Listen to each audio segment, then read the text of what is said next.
Allahyarham Bung Mokhtar bukan sahaja rakan seperjuangan, malah figura penting yang banyak menyumbang kepada kesatuan dan kekuatan parti sejak sekian lama.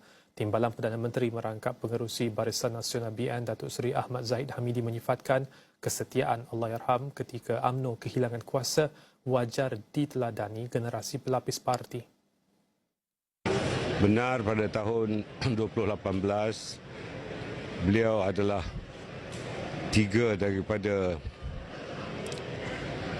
25 ketua-ketua UMNO bahagian yang terus kekal dalam UMNO dan menghidupkan UMNO kembali.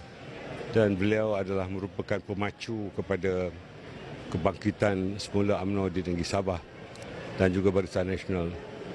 Saya mengucapkan sangat-sangat syukur di atas sumbangan beliau selama beliau memimpin UMNO Sabah ini, dan mudah-mudahan kesinambungan akan dilakukan oleh rakan-rakan beliau yang beliau tinggalkan.